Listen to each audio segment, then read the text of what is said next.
Welcome back to the channel. Welcome back to another episode of the Freshman 15 College Football Podcast. Right here back alongside Tyler Moore of More Outdoors and a whole lot more other things. And we have a lot to talk about this week after a wild week in the college football world. So not going to waste too much time. We're going to hop right into it and introduce the co-host of the show, Tyler. What's up, man? Not much. It's we're doing this one late this week, man. We had a busy week at Friday, rolling into week 8. So I'm ready for this one. You know what, man? It's been just a lot going on. I know you got stuff going on. I got stuff going on. And it's funny because Thursday night football, college football is like dead. So it's like, what's the rush? It's actually probably better than what the NFL's putting out on Prime. So, you know, I already had Amazon, so I'm not worried about it. I'm not complaining. Hey, man, we got 2 more weeks and we got Maction. 27 days of straight football. So it only applies to you, though. See, like the Maction only applies to you. The MAC, for those who don't know, is the MAC football conference, but that only applies to you out there. That's Bowling Green, right? So you got Bowling Green, Toledo, Ohio, Ball State, Kent State, Central Michigan, Eastern. Yeah, you get it. The gist of it. Just knuckle, like bare knuckle boxing. That's what that is. Yeah, Tuesday and Wednesday nights, man. Tickets are dirt cheap if you're local. All right, man. You know what? Aside from Maction coming out in a couple of weeks, we also have a big thing to talk about from last week was the Saturday Spotlight. Mm-hmm. And I mean, I'll kind of jump into it because I know we were just on that game from jump. We knew what was going on. Yeah. Of course, we got to talk about Tennessee and Alabama. So I'll kind of start with like my notes here. So excuse the shaky cam guys watching out there, but first thing is for Tennessee. Big win. You snap a 15-game losing streak against a in-conference rival. That's the one thing. Now, it got kind of dicey a little bit, too, because they had the play that saved them in the end zone, the pass interference on the interception by Hendon Hooker. And then, of course, the field goal, that's missed. That sets them up for the try to go score. But, so much happened in that game. Just so much. And, of course, the big-time playmaking from Jalen Hyatt, big-time baller, deep speed threat down the field. Just my one thought too walking away from that game is, even though Alabama lost the game, the poise and command that they showed as a team, like that's what you call the heart of a champion. Mm-hmm. I mean, you know how that works. Like they took a punch. I mean, they were down, I think 18 before the half or something like that. Get a big stop on 4th down. They stormed back to tie the game. And then Bryce Young, man. And again, I don't like his pro prospects, but every single week he goes out there, I start thinking differently of him. Yeah. Calm. 445. He had 445 this week. So. 445? 445. Yep. He's stuck it on him, man. Yeah. And it's like, but what I like about him is though, it's the eyes that are downfield, like the command and the control. So he's a big reason as to why they're still hanging tough with a kind of a shaky defense than they've had in years past. And they lost, but to me, they're not going anywhere. Yeah. Clearly. But I mean, what were your thoughts in that game? Tennessee, they're just to preface this, they're going to be the giant slayer this year. So they're the only team, I believe, that plays Florida, Alabama, and Georgia. And they've taken care of the first 2. And they got Georgia in a couple weeks. So, then, your guy Hendon Hooker, you mentioned him a couple weeks ago. He's like, hey, he might be a chance for a Heisman. And there he is. He's 385, 5 touchdowns. Jalen Hyatt, like you said, balled out. 6 catches, 207 yards, 5 touchdowns. Bama committed 17 penalties. I mean, that's unheard of from from a Nick Saban team. And then you have the crazy with 15 seconds to go, Alabama misses a kick, and then they end up Tennessee gets the ball and they end up kicking a knuckleball. It looks like it was tipped. I don't think it had to be blocked. There's no way it was a block. It was it was knuckling through it. Yeah. Like I said, football's a game of inches. But like you could kind of tell that this was going to happen because we watched the close games against A&M, the close game against Texas. Yeah. And man, were they celebrating in Knoxville? Even though they took that $100,000 fine this week, they don't care. It's worth it, man. Yeah. Storm that thing. Storm it, man. And so, the one thing we talked about too in the last show was the conference games in the Power 5, right? Because we had so many games that were ranked opponents in the Power 5. And so with all those games that we talked about, I mean, just on site, and I know that there's one game that you had in your head too, but aside from Tennessee and Alabama, which game with those ranked opponents in the Power 5 has the biggest ripple effect from the results on Saturday? Yeah, so I'm a Big Ten guy, so I was watching the Michigan Penn State game because they're both going to play Ohio State later on in the season. Mm-hmm. And obviously Michigan's going to, but the big thing was for me that Michigan's running backs, they trampled Penn State for a combined 339 yards. Ooh. Michigan had a total of 418 yards on the ground alone. That's not including passing. So Penn State, through their first 5 games, Penn State only gave up a total of 398 yards rushing. And then Clifford, Penn State's quarterback, had 120 yards passing, and then he was benched. And his backup only threw for another 37. They had 268 total yards, I believe it was. And kind of looks like we all knew, Big Ten East, it's going to come down to Ohio State and Michigan, and whoever, basically Ohio State and Michigan is whoever wins that game is going to win the Big Ten East and be the Big Ten champion going into the playoffs. So that's why it's such a big ripple effect, because now Penn State's kind of out of the way. Their defense is, but then you have James Franklin, who is 0-10 since 2016 against top 10 ranked opponents. So he just can't get it done. So like I said, Ohio State, Michigan, that one's setting up to be an all-timer this year.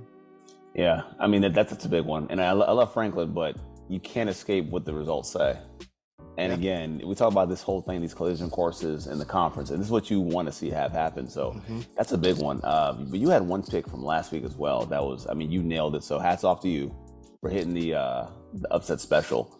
You had nailed it. It was TCU over Oklahoma State. Yes. Oklahoma State, they were up by 2 touchdowns going into half. Going into the fourth quarter, they were still up by 2 touchdowns. They ended up going into overtime, double overtime, and TCU comes up and wins this game. But the crazy thing is I didn't know this, but Max Duggan, their quarterback that played this game, he actually lost his job in the preseason, and then his backup week 1 got hurt. Okay, so now he started these last 5 games, but the crazy thing is he leads the Big 12 in touchdowns. So talk about perseverance on that one. Yep. Man. But it's just one of those things, like TCU, they beat Kansas, and you just kind of you have that feeling like TCU that they usually have a pretty good defense, and if they were hanging around at the end, that they were going to come through. So that's why I picked the Horned Frogs. And they pulled it off, man. Shout out to them. Now, I was not so lucky. I've taken 2 back-to-back L's, I think, on the upset special.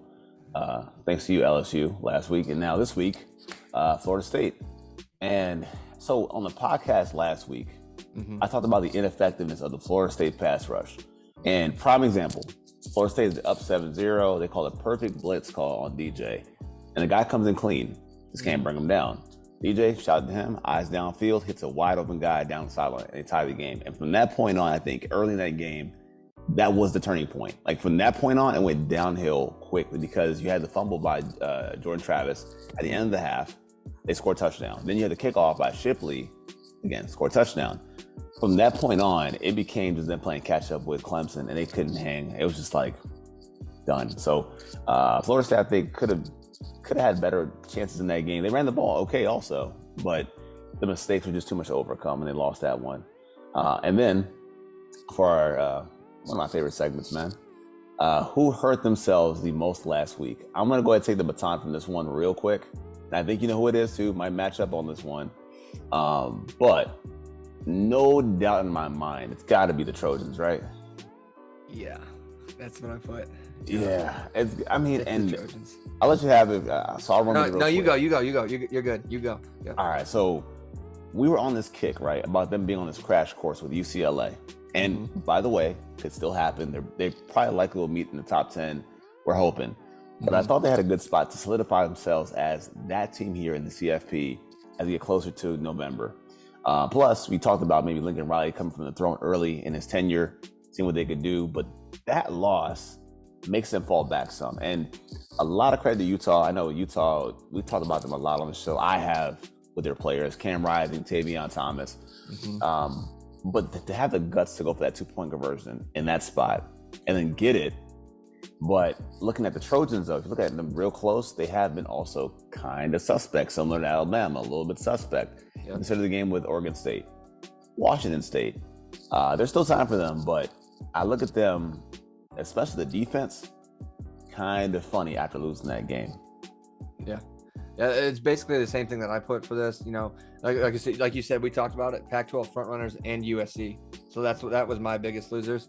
So just some quick notes. Like Cam Rising, he had 415 yards passing, 2 passing touchdowns, 60 on the ground, and 3 more rushing. So like USC's defense, they're better than they were last year, but they are far from where they need to be to play with those top teams. Yeah. A lot of question marks, man. So for this week, right, a big one. We have the Saturday Spotlight. I'm sure we got the same game, but we'll find out. No, okay. No? Okay. And this week, who is your Saturday Spotlight game to watch? Yeah, so it's actually a 3:30 game. UCLA versus Oregon. That's what I got.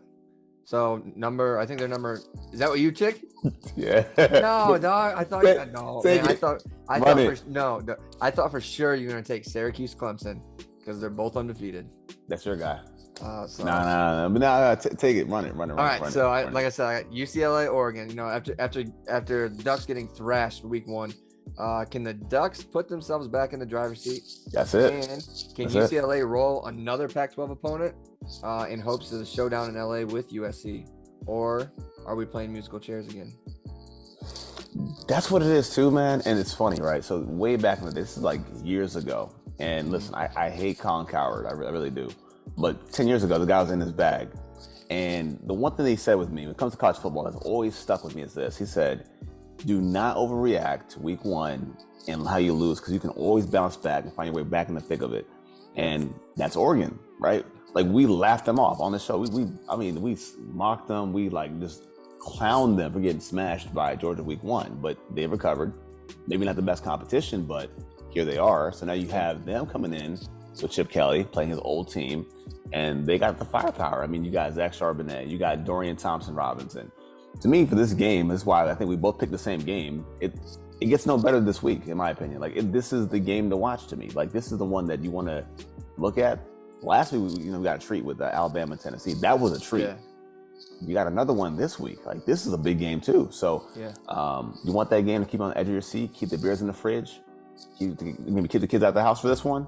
This is the game right here, man. This is the Saturday Spotlight game. It's gotta be UCLA, Oregon. Yeah, and the Pac-12 fans, they can't complain that they don't get to shine. It's a 3:30 game. It's a 12:30 game on the West Coast. That's kind of unheard of, because we're usually watching UCLA at 10 o'clock at night here on the East Coast. So it's and to kind of back off that, if you guys want to watch a different game at noon, Clemson's playing against Syracuse. That's going to be another good game. So let's see if Dino Babers can keep up with Clemson. So that's another good one. That would be my second one. Hey man, we've gotten really spoiled with these games. These slated games have been great. Yep. This season. I mean, we've gotten spoiled. They've nailed it. Now, the fun part is the upset specials. So I have mine, but I'll wait. I'll abstain. No, you go first. I'm not stealing another one. You go first. All right. So here we go, man. I got to go with Texas over Oklahoma State. Another one. Now you tell me why. Oh, okay. Ewers is back healthy. And he's looking to prove that his team needed him the whole time. You had that thing where what's his name, Hand, kind of came in. Was that his name, Hand? Card. Okay, I was thinking of someone else. Yeah, and Card. They kind of said, "Hey, can he do this?" Obviously, he couldn't. And Ewers, he balled out against Oklahoma. Yeah. Bijan will be Bijan, and so they're gonna take down Oklahoma State. Yeah, we got some of the same things too, but I think it's that trio. I mean, and I know this is a college show, and we're Cowboys fans, but if you remember those days where the Cowboys could never get healthy together, the nucleus was never healthy together. It was more so with our D-line. We could never get Anthony Spencer together with DeMarcus Lawrence and Hatcher. They never got together healthy. Texas now is healthy. Their guys are healthy, like you said. Bijan, Ewers, Xavier Worthy's kind of smoking a little bit as of late. Mm-hmm. So now they got their triplets together.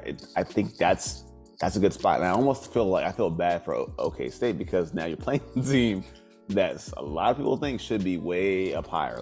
People feel like this team should be this year's USC as far as being higher in the rankings based on what they have and the talent they have to work with. So, I think with OK State, there's a bit of you probably think the same thing too, but there's a bit of a hangover maybe.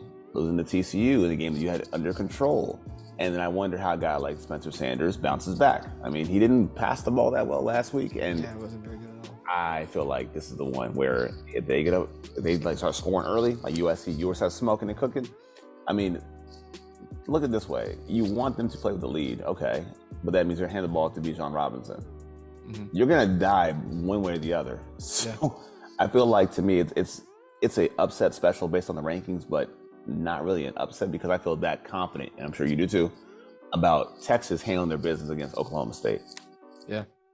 That's what it is. Like you said, the hangover is real because I believe Oklahoma State's like 11 for their last 12. It might be 10 of their last 12 now, or 11 of the last 13. Sorry, and then 5 of the last 6 in the Big 12. So they think they're running the place, but it could if viewers never got hurt. Is Texas ranked in the are they in the top 5? We don't know. And could they have taken down Bama if he never got hurt? And what's funny is I think about that and I wonder if they try to keep Bijan beyond the season. And I know we're projecting this whole thing, but do you tell Bijan, hey man, give us one more year, man. Let's run this thing back one more year. But I think if you're Mike Gundy, you got to show it. You got to prove it. If you're a man, as you say you are, you got to show it. You got to beat this opponent because I think you're kind of running into that buzzsaw of a team who's kind of feeling themselves now. And again, there could be a lot of chaos at the top to where they can kind of slide their way in maybe. I'm not saying, within the top 4, but who knows? Mm-hmm. Like, again, that musical chairs thing. So you never know if it's going to have a switch from the Pac-12. Maybe a shakeup here, maybe a shakeup with Georgia, Tennessee. Like, the Giant Killers might get slayed themselves. So it's going to be hard to see what happens in the next coming weeks. But I feel like if Texas can kind of get this game and kind of leapfrog into that conversation, it remains to be seen. So there's a lot going on with that, man. And a lot going on this show today. So a fun time, man. Before we slide out of here, I want to let everybody know, if you like this video, like this content, hit that like, hit that sub button. Tyler is out here with me trying to grow this thing. And I think we've done a great job so far, but you guys can, you want to chip in. Hit that like, hit that sub button. But man, last thoughts. No, man. It's another good weekend of football. Ohio State's got Iowa, so that should be a roller. So hit that snooze button. Yep. Hey man, I'm turning into other games. They might cross over midfield a couple times. Who knows? Yeah. Yeah, man. But guys, man, that's the end of the show. Once again, hit the like, hit the sub button.